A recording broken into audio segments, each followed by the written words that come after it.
Dhamma malam ini, ya. Mari kita memberikan penghormatan kepada Guru Agung kita Sang Buddha dengan mengucapkan Namo Tassa 3 kali. Namo Tassa Bhagavato Arahato Sama Sambuddhassa. Namo Tassa Bhagavato Arahato Sama Sambuddhassa. Namo Tassa Bhagavato Arahato Sama Sambuddhassa.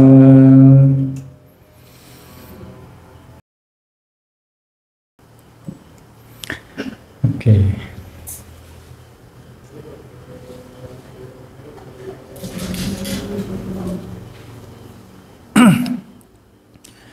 Ya, selamat malam semuanya. Sukihotu Salam Metta. Hari ini, malam ini tanggal 4 Mei.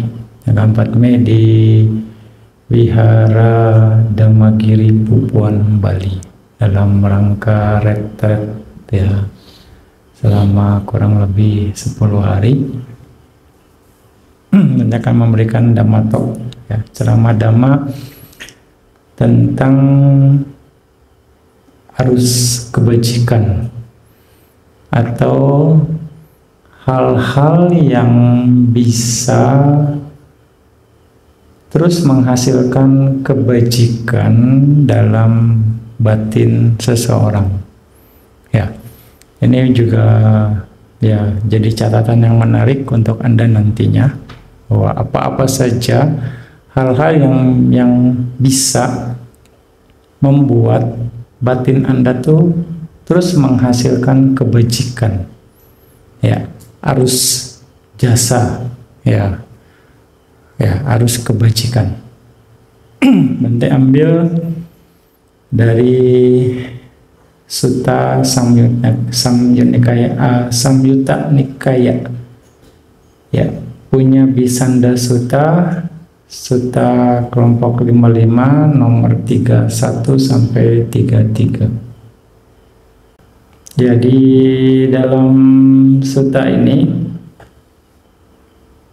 ya, dikatakan bahwa ada 4 jenis arus jasa atau arus kebajikan, yang mana kebajikan ini akan memberikan arus yang bermanfaat, makanan kebahagiaan, ya, akan memberikan manfaat, merupakan arus kebajikan, arus yang bermanfaat, aliran kebajikan yang bermanfaat, dan makanan kebahagiaan. Apa saja? Yang pertama, memiliki sada terhadap Buddha. Di sini ada kalimatnya, Bude Aweca Pasadena sada. Buddha Aweca, artinya di sini keyakinan yang sempurna, keyakinan yang perfect, keyakinan yang mantap terhadap Buddha. Bude Aweca Pasadena, itu arus kebajikan yang pertama. Jadi memang harus yakin terhadap Buddha, ya, kita harus yakin terhadap kualitas-kualitas Buddha. Iti piso bagawa arahan sama sambudo wijacarana sampano sugato lokawidu anutaro purisa dhamma sarati sata dewa manosanam budo bagawa. Ya, di sini kita harus meyakini bahwa Buddha punya kualitas-kualitas tersebut. Ya, jadi bukan cuma katanya arahang sama sambudo.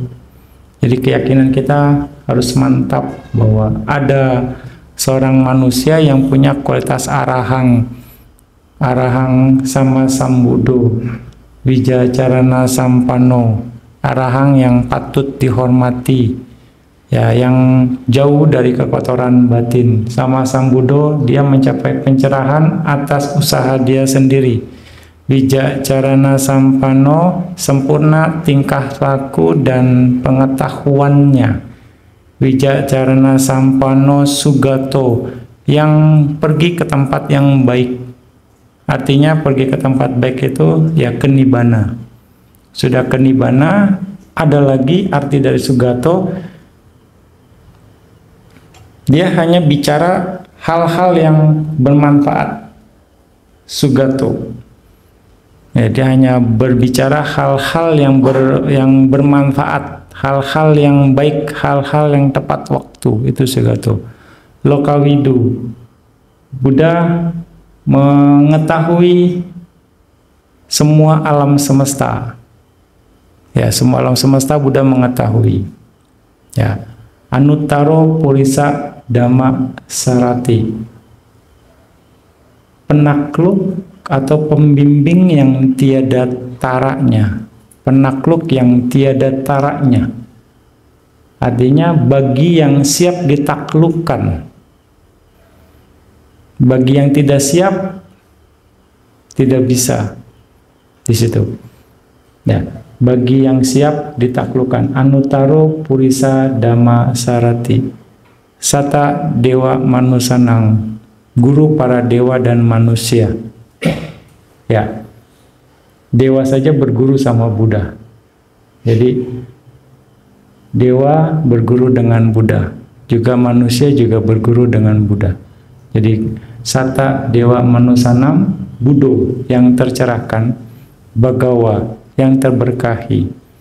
Ya, kenapa Buddha dikatakan Bagawa yang terberkahi? Karena Buddha bisa mendapatkan apapun yang dia inginkan. Karena apa? Kebajikan yang dikumpulkan dari masa lampau selama 4 asengkya kapa, 100.000 kapa. Itulah yang membuat Buddha bisa mencapai apapun yang dia inginkan. Jadi bukan tanpa sebab. Ya. Jadi Buddha bisa melakukan apa saja. Buddha bisa mendapat apa saja, Buddha bisa mencapai apa saja karena kekuatan kebajikannya. Jadi bukan tanpa sebab tiba-tiba ujuk-ujuk ada yang kasih gitu ya. Bukan. Tapi karena kekuatan kebajikan yang sudah dikumpulkan, maka Buddha bisa melakukan apa saja. Itu yang dibilang Bagawa, terberkahi. Ya, the blessed one. Kalau terjemahan Inggrisnya the blessed one, terberkahi. Karena apa? Yaitu karena Buddha punya kebajikan yang luar biasa. Ya, mau dibilang hokinya sangat besar. Hokinya tinggi, nah, jadi mau apa aja bisa, nah, bisa dibilang begitu. Nah, itu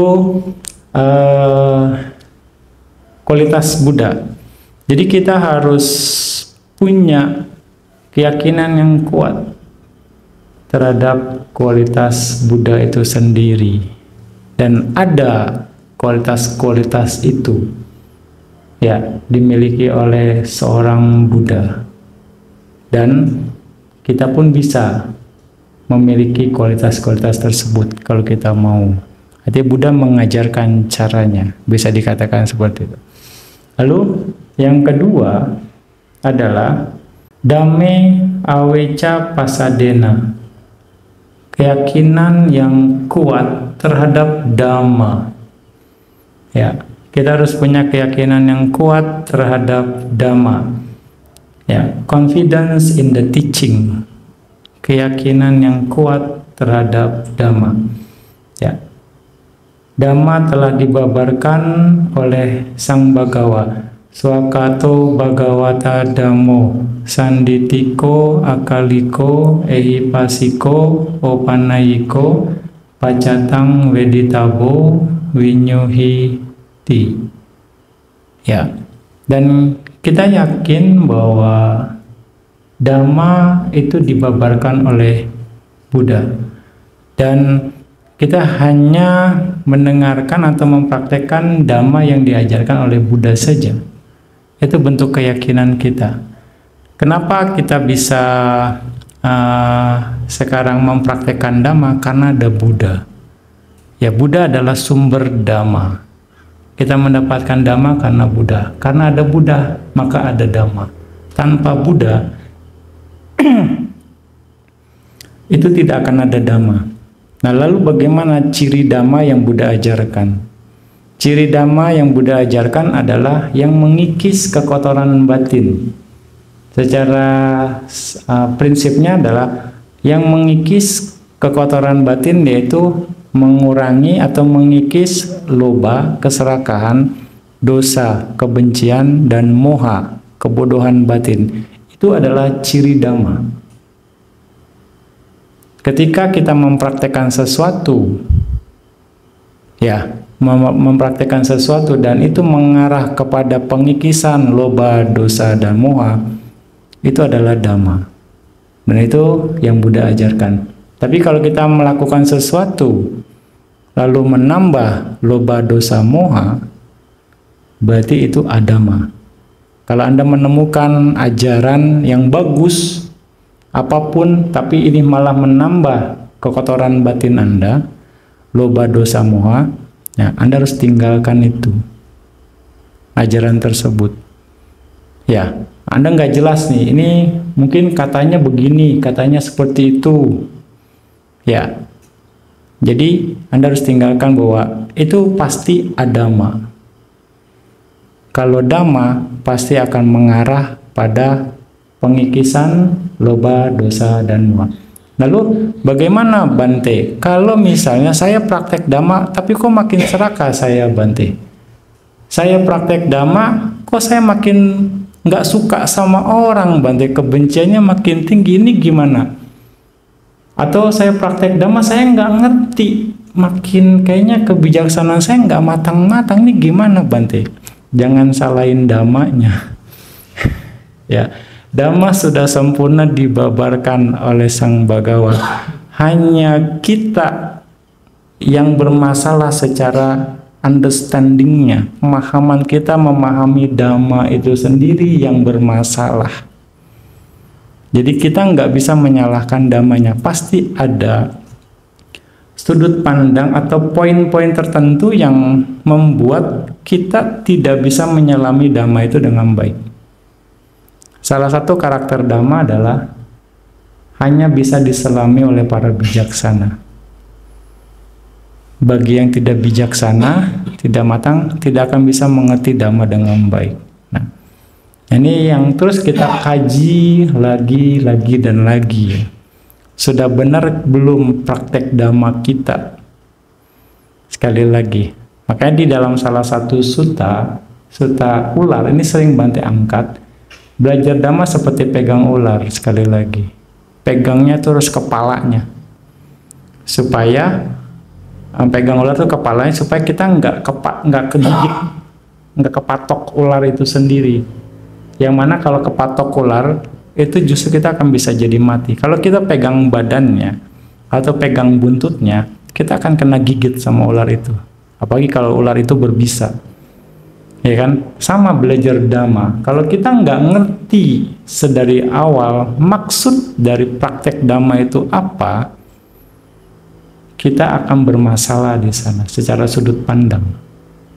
Mungkin jadi sombong, mungkin jadi serakah, karena semuanya harus saya, misalnya. Atau Anda jadi ragu-ragu sama dhamma, kok orang praktek misalnya praktek meditasi itu kelakuannya masih begitu ya. Nah, mungkin ada seperti itu, ya kan? Kok jadi kaku ya? Kok jadi begini ya? Nah, di sini karena nggak ngerti maksud dari praktek dhamma itu sendiri. Ada yang salah dari sudut pandang orang tersebut atau dari kebijaksanaan orang tersebut dalam memahami dhamma itu sendiri. Sekali lagi, ya, karena prinsip dhamma adalah mengikis kekotoran batin, mengikis loba, dosa, moha. Ya, ini praktek dhamma. Ya. Itu yang bisa kita pahami keyakinan terhadap Dhamma itu sendiri.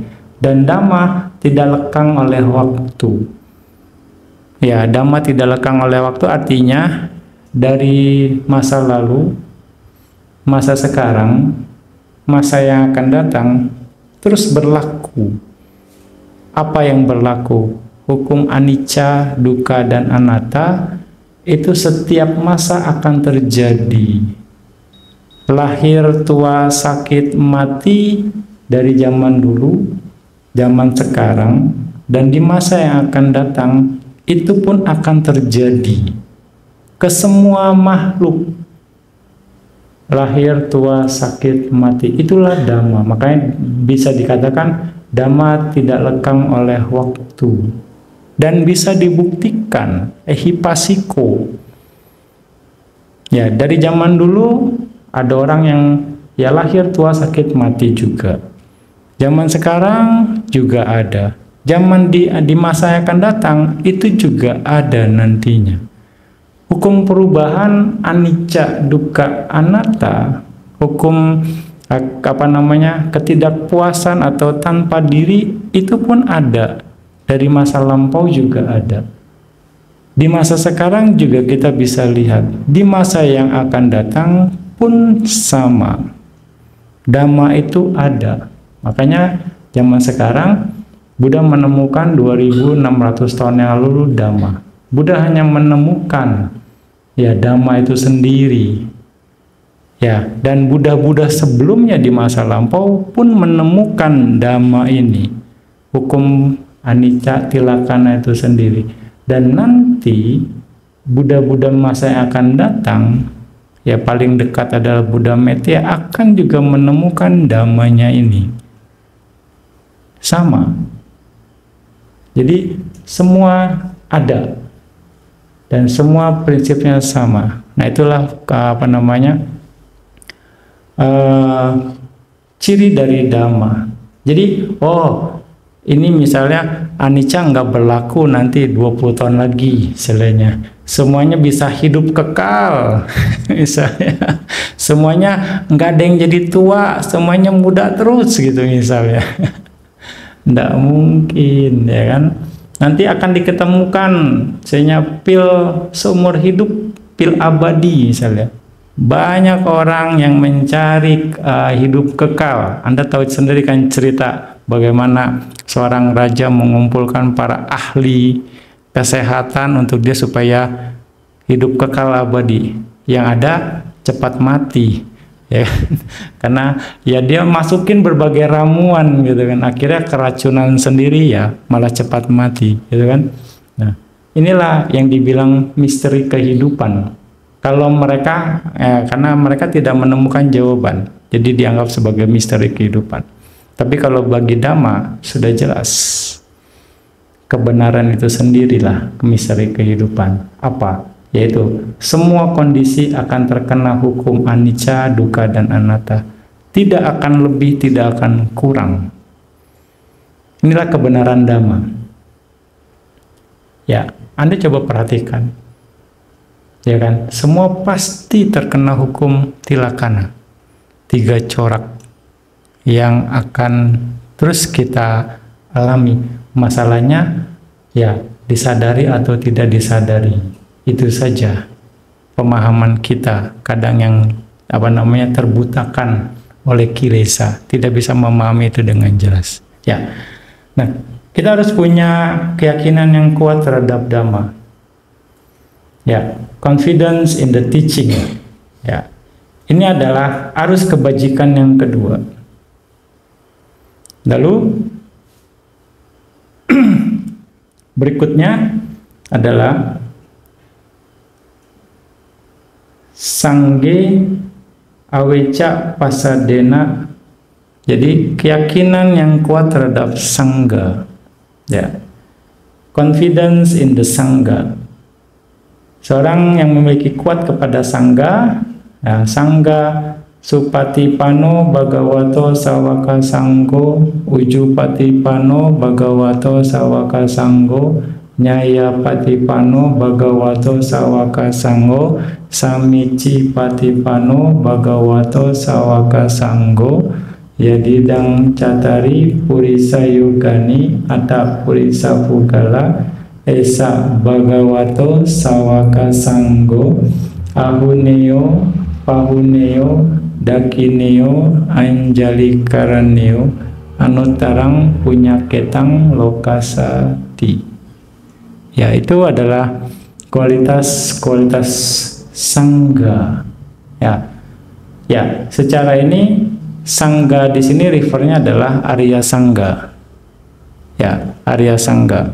Tapi sekarang banyak sangga yang memang ya tidak banyak yang Arya, artinya Samuti Sangga, tapi mereka berjuang ya untuk mencapai ya pembebasan itu sendiri. Ya, tapi sangga ini sebagai kelompok yang memang mengajarkan dhamanya Buddha. Ya, seperti itu. Nah, kelompok yang memang mengajarkan dhamanya Buddha, kelompok yang mempraktekkan dhamma. Tapi secara arti sangga itu sebenarnya kelompok. Ya, sangga itu sendiri adalah kelompok. Mau dibilang kelompok muridnya Buddha, ya Anda sekarang di sini pun bisa dikategorikan sebagai sangga. Ya, kalau dari arti ya, arti itu sendiri sangga adalah kelompok sangga yang mempraktekkan dhamma. Ya, tapi di sangga lebih di sini adalah kumpulan para biku, itu pun juga sangga, minimal 4 itu dikatakan sebagai sangga. Ya, kira-kira seperti itu. Nah, Anda juga harus punya keyakinan yang kuat terhadap sangga itu sendiri. Nah, ketika Anda memiliki keyakinan yang kuat terhadap Buddha, Dhamma, dan Sangga, maka itu akan menghasilkan arus kebajikan terus-menerus dalam pikiran Anda. Ya, itu juga harus. Jadi ini sada, berhubungan dengan sada, confidence. Ya, sada ini sendiri adalah modal utama kita untuk menjadi Sotapanna. Modal utama. Karena sada yang kuat ini kebalikan dari wicikica, keraguan-raguan. Keraguan-raguan itu adalah halangan untuk mencapai Sotapanna. Ya kan? Sada, keyakinan, wicikica, keraguan. Nah ini, makanya seorang Sotapanna akan menghancurkan wicikica, keraguan-raguan. Bener enggak ya Buddha dulu mencapai pencerahan ya? Bener enggak nih jalannya nih? Bener enggak nih misalnya ini ajaran Buddha? Nanti misalnya ajaran Bante Kondanya mungkin nih, bisa saja. Ya kan? Nah itu, wah, ini ntar saya tersesat nih. Bener nggak Buddha ngajarin seperti ini? Ya, di situ sada dan wicikica berlawanan. Makanya sada diperlukan sebagai modal untuk pencapaian Sotapanna. Ya, penting sekali untuk kita bangun, untuk kita perkuat, tapi tidak jadi ekstrim ya. Bukan sada yang fanatik ya, tapi sada based on understanding. Keyakinan kita berdasarkan pemahaman yang benar, pengertian yang benar, berdasarkan kebijaksanaan, bukan berdasarkan keyakinan yang ekstrim, bukan. Nah itu, base kita adalah understanding, memahami. Makanya ketika seseorang mempraktekkan Dhamma lalu berhasil menembus Dhamma, itu akan menambah keyakinan dia. Oh, dia ehipasiko di sana. Dia akan semakin yakin, oh iya benar ya, bisa ya, begini ya, oh bisa ya. Misalnya waktu amatin napas muncul cahaya, waktu amatin napas muncul warna, waktu amatin napas muncul nimitta. Oh bisa ya, padahal hanya di napas saja. Di levelan itu Anda sudah ehipasiko. Oh benar, ternyata ada tahapan-tahapan seperti ini. Oh seperti itu ya. Buddha menjelaskan juga tentang apa namanya tahapan-tahapan itu juga. Nah, jadi di sini harusnya Anda sudah membuktikan di tahapan itu. Memang pembuktian akhir adalah pencapaian arahat. Itu final. Ya, Anda sudah istilahnya merealisasi ehipasiko dalam tahapan akhir adalah pencapaian arahat. Tapi ketika Anda misalnya, ketika amati napas atau latihan anapanasati sampai dengan jana keempat, saya bisa membuktikan ya seperti yang Buddha katakan, dalam jana keempat ada faktor-faktor jana. Jana pertama, faktor-faktor jananya vitaka, wicara, piti, suka, ekagata. Jana kedua, piti, suka, ekagata. Jana ketiga, suka dan ekagata. Jana keempat, upeka dan ekagata. Nah, seperti itu. Terus Anda latihan sampai jana ke 5, 6, 7, 8. Lalu latihan kasina. Terus sampai akhirnya Anda latihan juga patijja samuppada, Anda bisa menembus kehidupan masa lampau Anda. Semakin Anda berhasil dalam latihan meditasi, keyakinan Anda akan semakin kuat karena Anda membuktikan apa yang Buddha ajarkan. Dan itu masih bisa dijelaskan. Ya, keyakinan Anda akan semakin kuat. Sekali lagi terhadap Buddha itu sendiri, terhadap Dhamma itu sendiri, ajaran yang Anda praktekkan, dan juga terhadap Sangha yang memang mempraktekkan ajaran Buddha itu dengan baik. Ya, nanti yang harus Anda paham. Jadi semuanya sebenarnya satu paket ya, tidak terpisahkan, tapi memang bertahap sekali lagi. Nah, di sini kita harus bangun keyakinan itu terhadap Buddha, Dhamma, dan Sangha. Nah, Bante teringat cerita tentang mata kundali. Ya, mata kundali yang di Dhammapada syair kedua ya. Dhammapada syair kedua yang berbunyi seperti ini: Mano pubang gama dhamma mano seta mano maya manasa cek pasanena basatiwa karotiwa tato nang sukamang weti cayawa anapayini. Ya, jadi semua fenomena itu bermula dari pikiran. Pikiran adalah pemimpin, mau dibilang. Pikiran adalah pelopor. Ya, pikiran adalah yang membuatnya. Semua adalah dibuat karena pikiran. Jika seseorang berbicara atau berbuat dengan pikiran yang murni, maka kebahagiaan akan mengikutinya seperti bayangan yang akan terus mengikuti seseorang. Ya. Jadi di sini mata kundali pada saat itu dia sedang sakit parah. Ayahnya pelit, nggak mau berobat, nggak mau kasih dia obat, dan juga nggak mau diajak berobat. Padahal ayahnya kaya sekali saat itu. Ya, salah satu orang kaya di kota saat itu ya. Tapi dia tidak mau bayarin, asalnya nggak mau ajak anaknya ini untuk berobat ke tabib karena takut hartanya habis. Luar biasa pelitnya. Ya, sampai dia cari cara ketika dia orang-orang tahu bahwa anaknya sakit. Nah, dia berpikir, kalau saya taruh anak ini di dalam rumah, nanti orang-orang akan lihat harta saya. Nanti harta saya diminta, nanti harta saya habis. Sampai kepikir begitu. Akhirnya mata kundali ini ditaruh di luar rumah, di berandanya, di halamannya, supaya dengan tujuan orang-orang kasihan sama dia dikasih obat atau ditunjukkan tabib yang mana. Jadi dia mau dapat gratisan. Ya, saat itu ini luar biasa pelit. Ya, ada tipikal orang seperti itu ya. Nah, oke. Lalu Ya mata kundali akhirnya ya jadi bahan tontonan lah ya, karena dipajang, mau dibilang untuk mengharap belas kasihan dari orang-orang.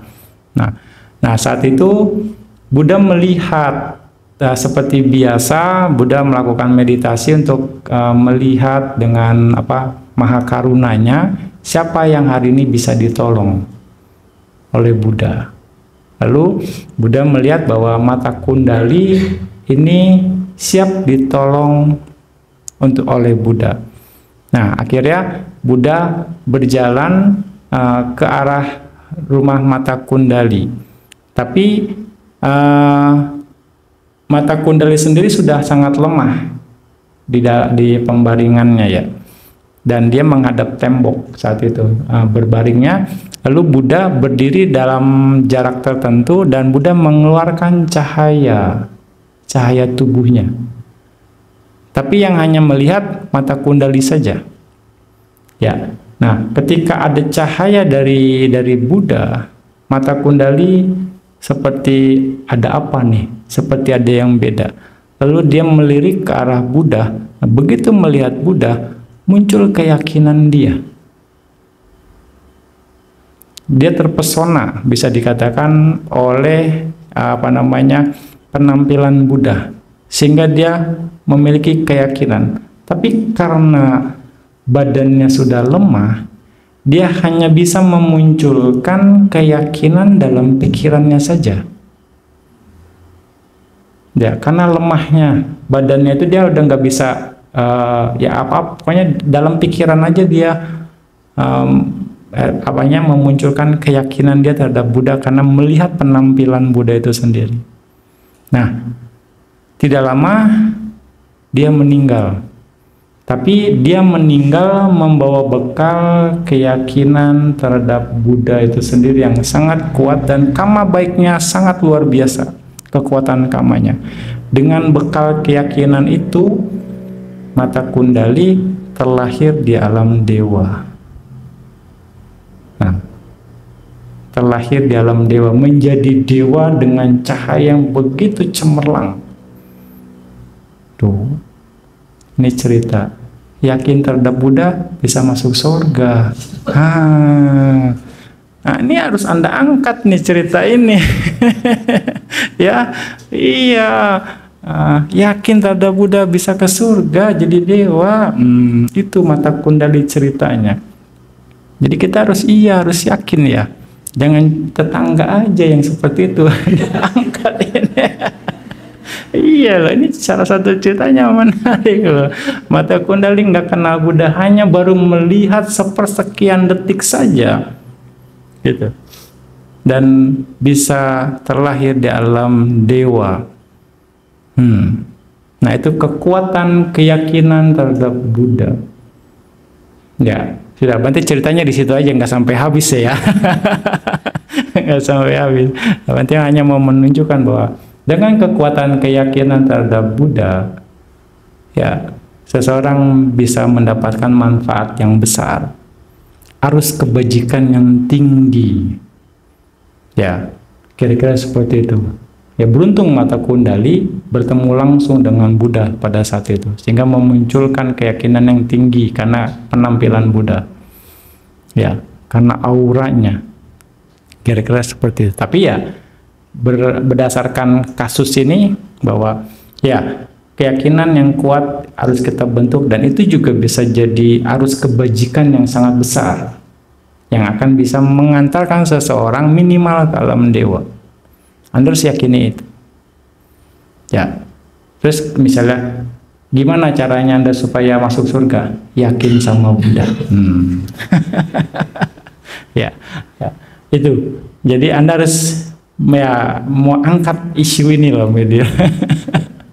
Mau masuk surga, yakin sama Buddha. Ya, kita jadi ada jualannya nih. Nggak cuma nibbana aja ya.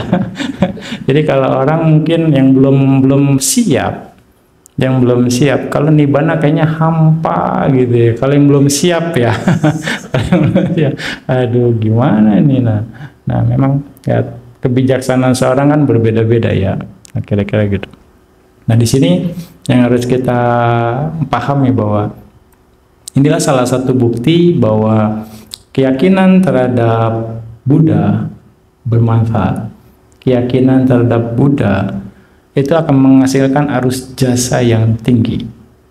Artinya, Anda akan menghasilkan kusala yang sangat banyak di dalam pikiran Anda, dalam batin Anda. Ya, Bante teringat lagi cerita Anathapindika. Ya, Anathapindika begitu mendengar kata Buddha, dia kaget pada saat itu. Jadi sebelumnya Anathapindika nggak tahu Buddha. Ya, nggak tahu Buddha, dia hanya berdagang saja dari satu kota ke kota lainnya. Lalu begitu satu hari dia tidak disambut oleh saudaranya ketika dia bermaksud mau berdagang, nggak disambut, dia kecewa. Dia kecewa, loh, kok seperti ini sih? Gitu. Kenapa nih sampai saya dicuekin sama saudara? Biasanya dia disambut. Nah, sebelum nyampe pun sudah ada yang jemput dia. Ya, udah ada jemput untuk mengarahkan. Akhirnya disambut. Tapi begitu kali ini dia dicuekin kesannya. Nggak taunya saudara-saudaranya ini sedang mempersiapkan persembahan dana makan kepada Buddha dan Sangga pada saat itu. Jadi Anathapindika itu dilupain. Ya, dilupain sama saudaranya. Lalu begitu sampai, oh iya, saya lupa karena kita lagi mempersiapkan persiapan untuk dana makan besok untuk Buddha dan Sangga. Begitu Anathapindika dengar kata Buddha, apa Anda bilang? Ulangi lagi, Buddha. Iya. Dia merinding. Ya, merinding badannya itu, pitinya muncul. Ulangi lagi, Buddha. Ya, kami mau mengundang Buddha besok untuk dana makan. Wah, dia nggak karu-karuan pokoknya mendengar kata Buddha dari saudaranya nih. Oke. Buddha, ada Buddha. Iya. Kira-kira seperti itu. Nah, lalu akhirnya dia masih nggak percaya, tapi saudaranya bilang, oke, kalau gitu Anda istirahat dulu saja, biar enak gitu, istirahat karena Anda capek dalam perjalanan. Dikasih, akhirnya ditunjukkan tempat istirahatnya. Nah, di kamar dia nggak bisa istirahat, dia merenungkan Buddha, Buddha, Buddha, kayak kesemsem gitu lah. Kayak apa, good impression, strong impression terhadap Buddha itu sendiri. Buddha, Buddha, Buddha. Jadi di pikirannya tuh selalu Buddha, Buddha terus gitu. Sampai malam pun dia nggak bisa tidur. Jadi di pikirannya ada Buddha, Buddha, Buddha, Buddha. Jadi seolah-olah seperti dia meditasi ya.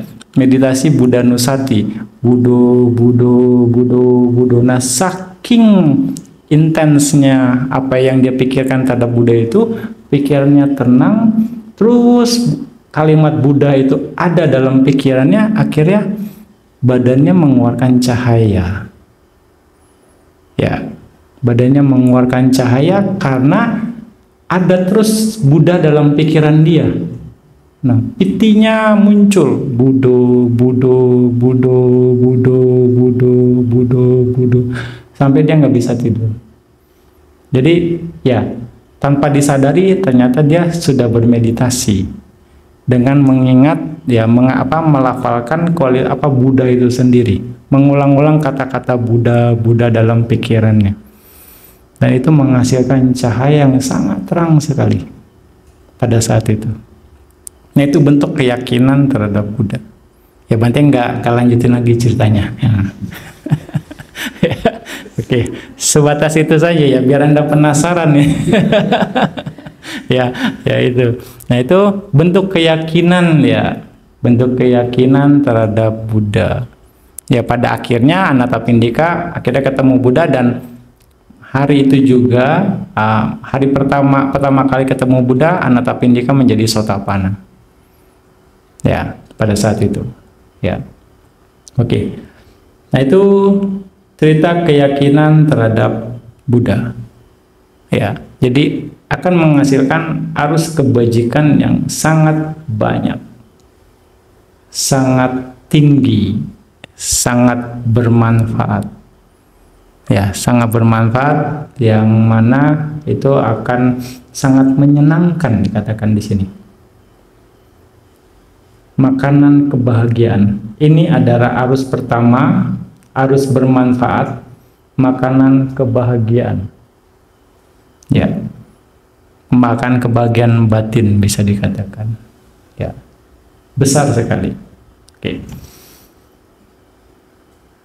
Oke, berikutnya yang keempat adalah setelah memiliki keyakinan terhadap Buddha, Dhamma, dan Sangha, yang berikutnya adalah Arya Kantehi Silehi. Nah, di sini Arya Kantehi Silehi.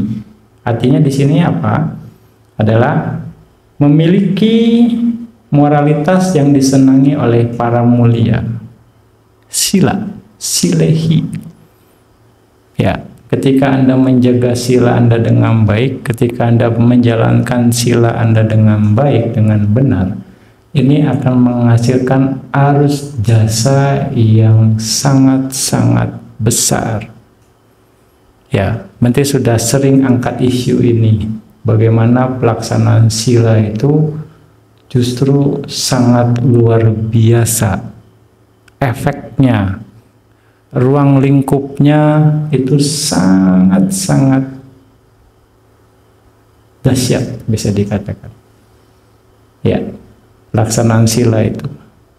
Yang manfaatnya tidak hanya satu orang saja, tapi bisa ke semua makhluk. Kalau Anda memang niatnya untuk ke semua makhluk. Ya, contohnya saja deh. Misalnya ya di sini sekali lagi. Bante jaga sila, Anda aman, Bante nggak bunuh semua di sini. Ya kan? Ya itu logikanya kan. Ya kan? Panitia jaga sila, handphone Anda aman. Nggak bakalan dibawa kabur panitia. Ya enggak. Nah itu.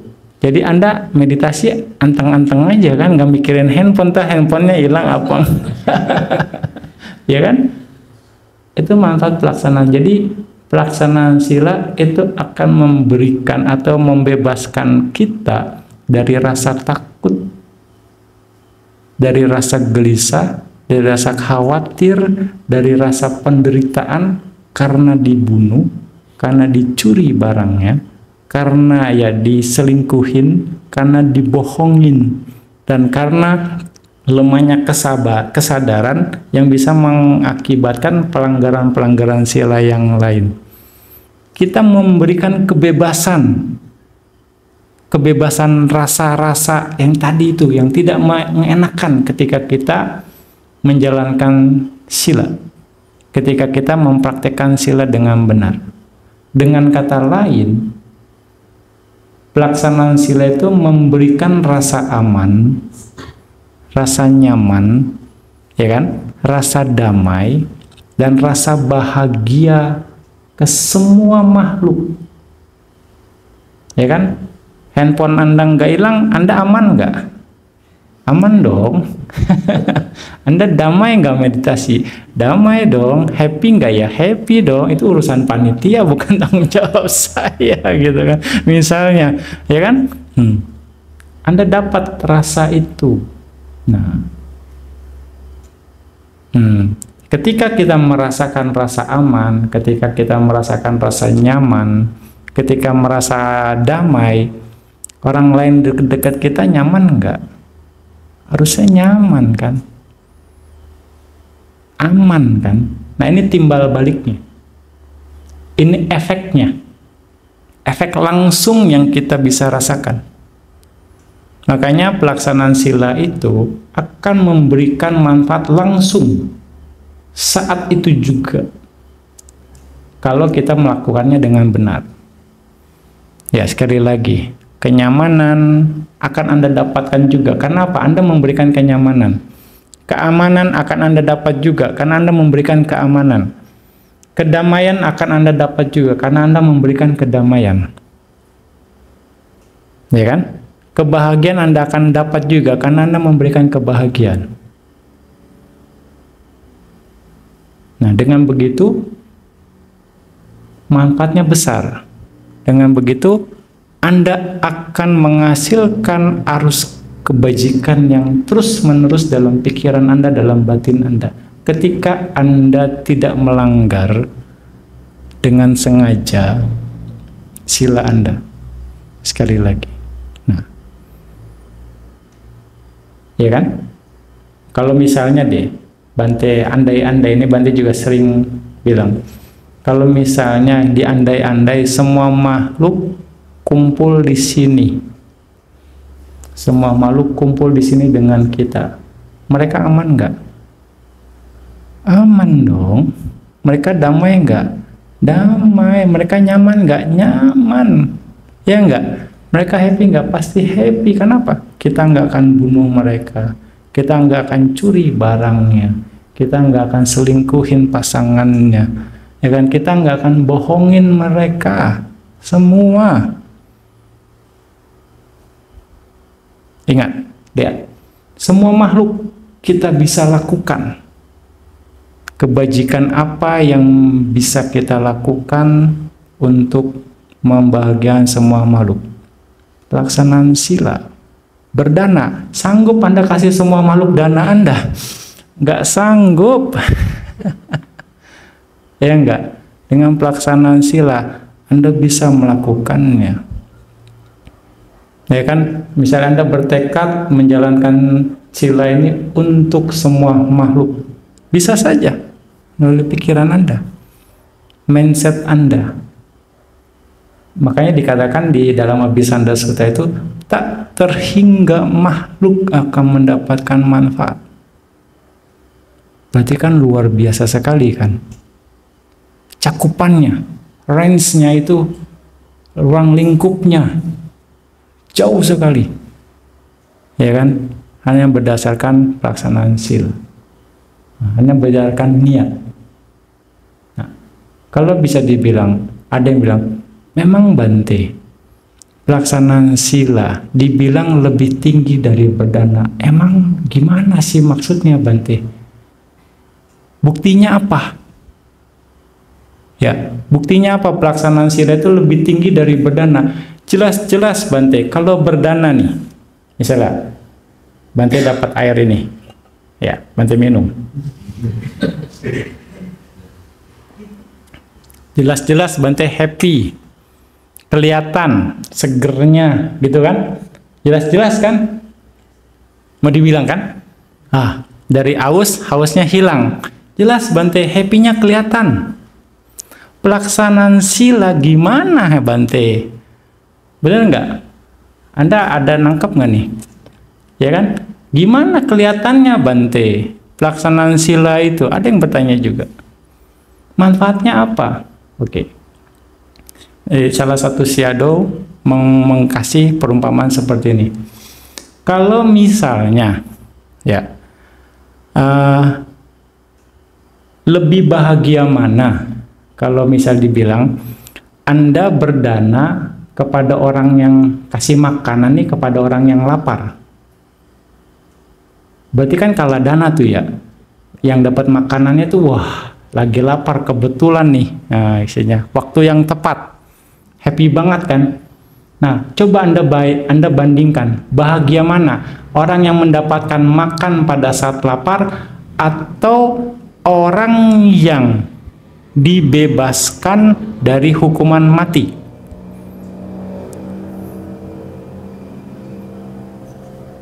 Gimana Pak? Dibebaskan dari hukuman mati kan ya, itu lebih waduh, udah nggak kekira, ada kebahagiaan ya kan, berlipat-lipat, entah berapa lipat nggak tahu kan. Kita divonis mati, tiba-tiba langsung Anda bebas dari hukuman mati. Nah, kita jaga sila, kita tidak membunuh, kita membebaskan semua makhluk dari hukuman mati. Ya enggak? Setuju enggak Anda? Nah, dahsyat kan efeknya? Itu pelaksanaan sila manfaatnya. Jadi dengan pelaksanaan sila, minimal sila pertama, kita membebaskan semua makhluk dari hukuman mati. Nah, itulah dahsyatnya. Ya, kekuatannya, efeknya. Jangan dikira nothing to do gitu kan. Nggak ada yang kita lakukan. Kesannya gitu, tapi akibat dari pelaksanaan sila. Makanya kenapa pelaksanaan sila itu lebih tinggi nilainya dari berdana. Sekali lagi, ya kan? Dengan cara yang sama, dengan pemahaman yang sama, ya barang yang dicuri barangnya, kita juga membebaskan dari rasa. Nah, sekarang orang bergantung sama handphone, ya kan? Handphone hilang, Anda panik nggak? Ngurus PIN BCA lah, bank, ngurus KTP lah, inilah, aduh pusing ya kan, yang inilah itulah, password inilah, ngurus Gmail lagi, harus ganti ini ganti itu, pusing kan ya. Semua transaksi dari handphone sekarang. Kalau handphone Anda hilang atau dicuri, ya kan, ketika Anda nggak curi semuanya, Anda aman, urusan-urusan itu tidak akan mengganggu kehidupan Anda, tidak akan mengganggu ketenangan Anda. Itu ya, dengan cara yang sama, dengan sila-sila yang lain, kira-kira seperti itu. Nah, itu manfaatnya sangat besar ya. Jadi memiliki moralitas yang diserangi oleh para mulia, tidak rusak dan mengarah atau menuju konsentrasi. Nah, sekali lagi, pelaksanaan sila yang baik itu akan bisa mendukung konsentrasi kita. Ya, di awal pembukaan Bante sudah menjelaskan. Karena kebajikan yang sangat besar itu akan menghasilkan kebahagiaan dalam pikiran seseorang. Pikiran seseorang yang penuh kebajikan itu akan mudah fleksibel. Ya, akan ada pitinya di sana juga, kegiuran, fleksibel. Ketika pikiran yang fleksibel itu akan mudah tenang. Pikiran yang mudah tenang akan mudah diarahkan untuk berkonsentrasi. Kenapa? Arus kebajikannya tinggi. Ya, itu.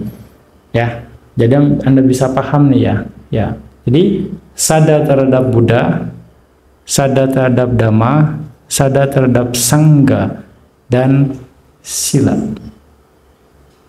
Ya, oke.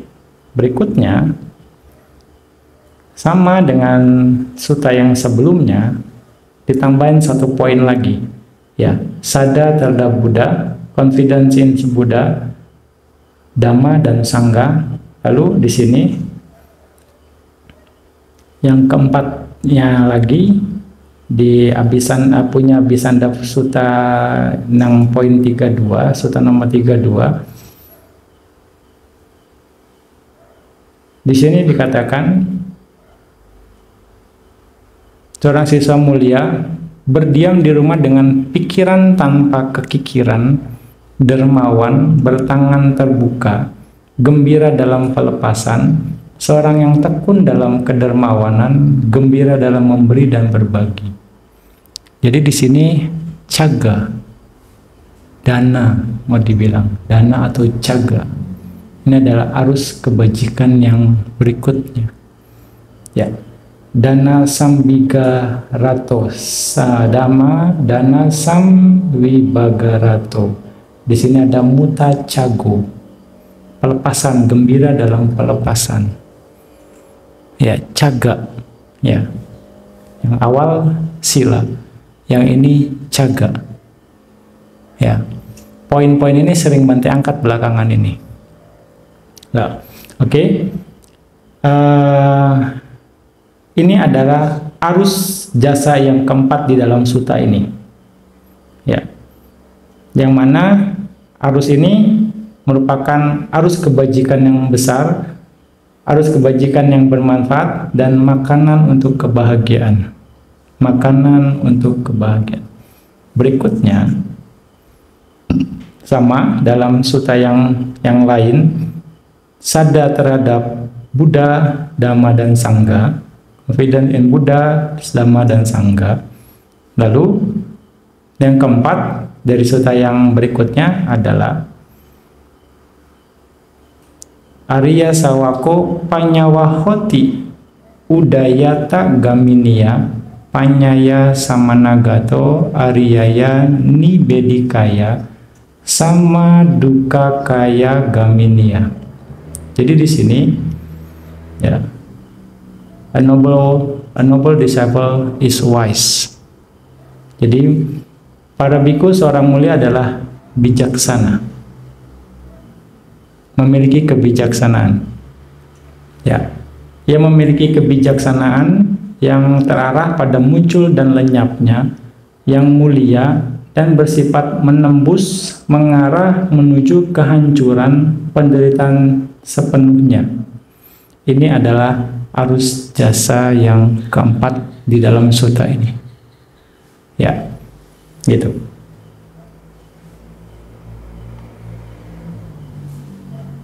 Ya. Jadi di sutta ini sada terhadap Buddha, Dhamma, dan Sangha. Lalu berikutnya panya. Yang di sutta ini panya. Ada panya. Jadi kalau Anda perhatikan, yang berperan adalah sada. Lalu sila, caga, panya. Ini adalah kualitas-kualitas kebajikan yang harus kita perkuat dalam kita berbuat baik. Sada, sila, caga, panya. Di berbagai sutta, Buddha menjelaskan ini, muatan-muatan ini. Sada, sila, caga, panya. Ya, Bante sudah menjelaskan bagaimana sada itu sendiri.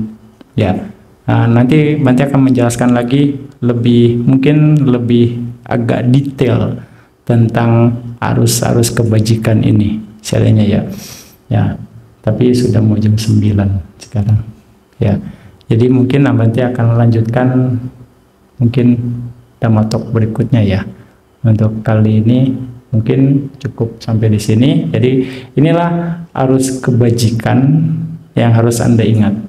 Ya, perkuat sada Anda, sada terhadap Buddha, Dhamma, dan Sangha. Ya, dengan pengertian benar. Ya, lalu perkuat juga pelaksanaan sila Anda. Artinya di sini makna dari pelaksanaan sila ya. Bukan Anda harus jadi kaku, takut melanggar dalam pelaksanaan sila Anda itu sendiri. Tapi bagaimana Anda misalnya memunculkan secara alamiah meta Anda, karuna Anda, dan mudita Anda ketika Anda melaksanakan sila itu sendiri. Karena memberikan rasa aman, memberikan rasa nyaman, memberikan rasa damai, dan kebahagiaan itu kan bentuk dari meta ya.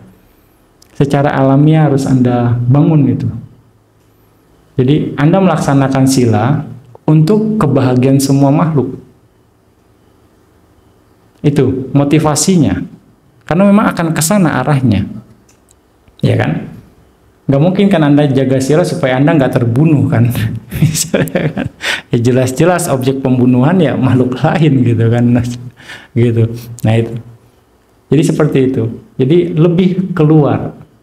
Itu akan memunculkan meta Anda secara alamiah. Kalau Anda mindsetnya benar. Ya lalu juga caga, pelepasan. Ya, pelepasan bagaimana ya Anda bisa ya. Sekarang sebenarnya Anda juga sedang melatih pelepasan.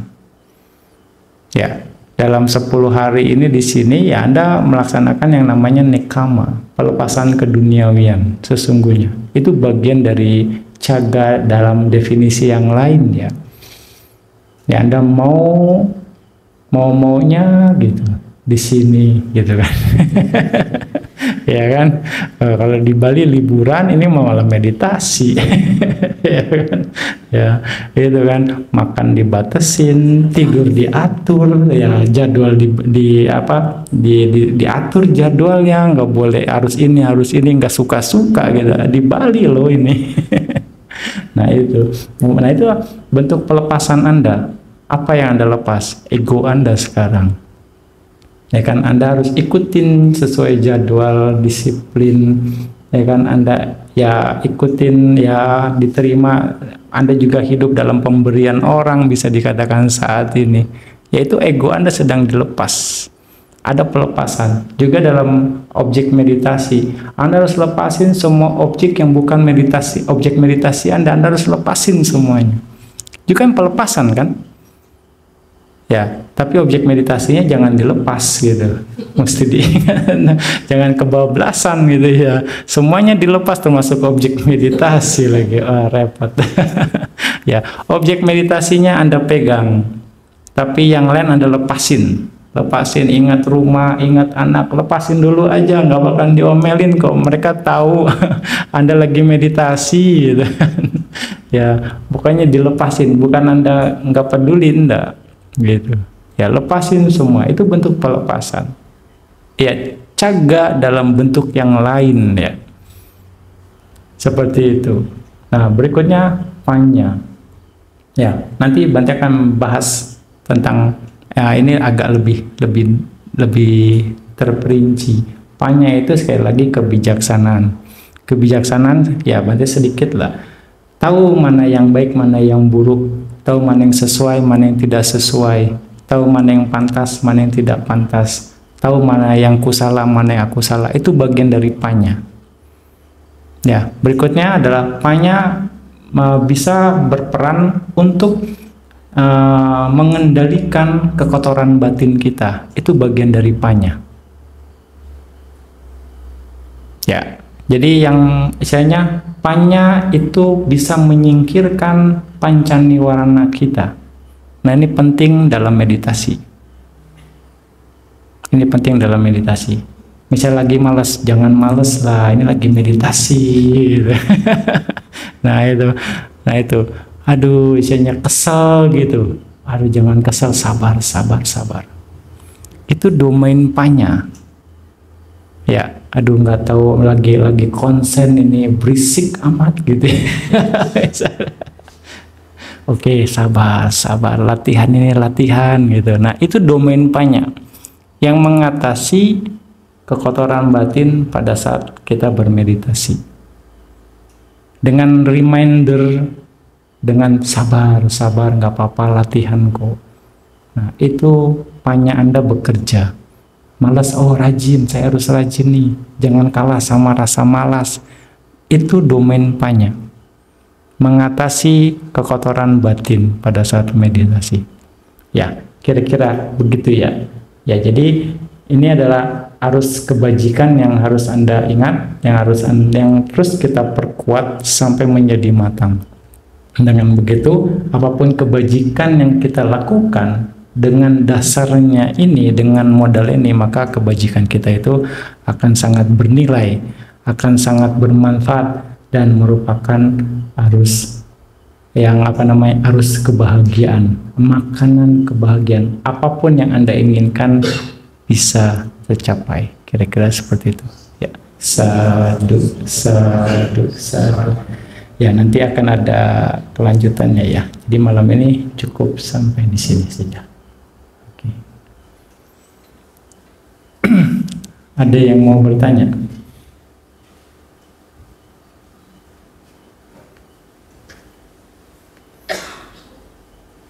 Ya, Cileni.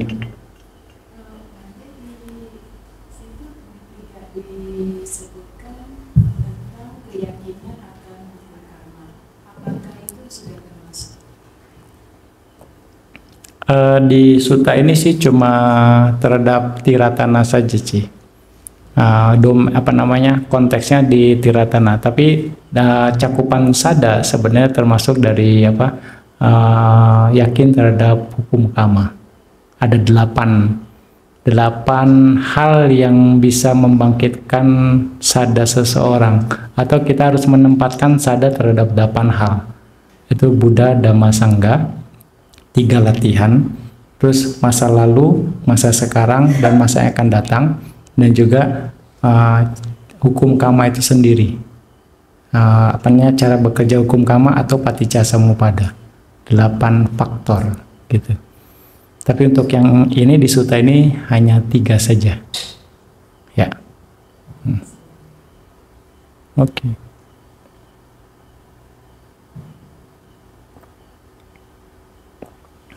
Ya, kau mau lihat? Tadi kan saya bilang bahwa sang Buddha ini memiliki kebajikan yang luar biasa.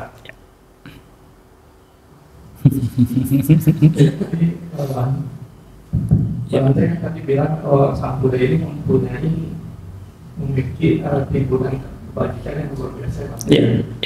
Nah, maksud saya kan ini sang Buddha ini kan dengan Pangeran Siddhartha ini kan sebenarnya masih satu individu nih Bante. Kenapa nggak dari awal? Kan Pangeran Siddhartha juga kan mempunyai kebajikan yang luar biasa nih Bante.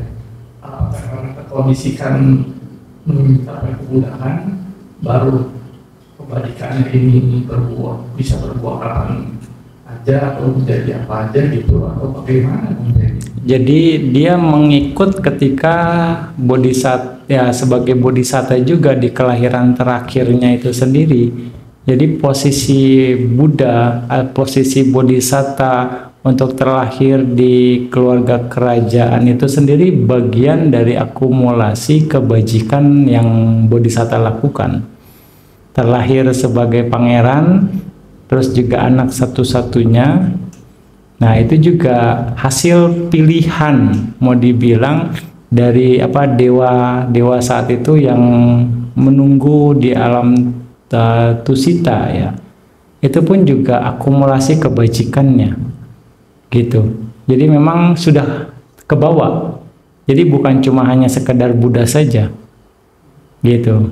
Jadi pada saat beliau menjadi pangeran pun ya itu sudah dia menikmati kebajikan yang diakumulasi dari 4 asengkya kapa 1.000 kapa itu sendiri ya. Tapi dalam konteks Buddha, akhirnya Buddha punya kualitas bagawa, salah satunya gitu. Oke. Ada lagi? Oke, kalau nggak ada kita tutup aja ya untuk malam ini. Nah, kita pelimpahan jasa ya. Oke, kita bacakan Imaya Dhammano Dhamma Patipatia Budang Pujemi, Imaya Dhammano Dhamma Patipatia Dhammang Pujemi, Imaya Dhammano Dhamma Patipatia Sanggang Pujemi. Bersama-sama ya. Imaya Dhammano Dhamma Patipatia Budang Pujemi, Imaya Dhammano Dhamma Patipatia Dhammam Pujemi, Imaya Dhammano Dhamma Patipatia Sangham Pujemi. Berikutnya ada Imaya Patipatia Jati Jara Biadi Maranama Parimuci Sami. Ada Imaya Patipatia Jati Jara Biadi Maranama Parimuci Sami. Idame punyam asawakayang wahang hotu, idame punya nibbana sapacayo hotu, mama punya bagang sabasatanam bajemi, tesabe me samam punya bagang labantu. Sadu, sadu, sadu. Jadi yang artinya tuh Imaya Dhammano Dhamma Patipatia Budang Pujemi. Jadi dengan kebajikan atau dengan praktek dhamma yang telah saya lakukan, saya memuja kepada Buddha. dan juga Dhamma dan Sangha. Jadi kita memuja Buddha, Dhamma dan Sangha dengan praktek Dhamma yang kita lakukan. Kita persembahkan praktek Dhamma yang kita lakukan untuk memuja Buddha, Dhamma dan Sangha. Itu adalah bentuk penghormatan tertinggi terhadap Buddha, Dhamma dan Sangha. Karena Buddha mengatakan siapa yang melihat saya akan melihat Dhamma. Siapa yang melihat Dhamma ada yang melihat saya. Ketika Anda respect kepada saya, artinya Anda pun harus respect kepada Buddha. Bentuk respect terhadap Buddha adalah dengan praktek Dhamma. Bisa dikatakan seperti itu. Jadi dengan mempraktekkan Dhamma berarti kita memberikan respect kepada Buddha. Nah, praktek Dhamma inilah yang kita berikan kepada Buddha. Itu bentuk puja yang tertinggi dari semua puja. Ya, oke. Sadhu, sadhu, sadhu.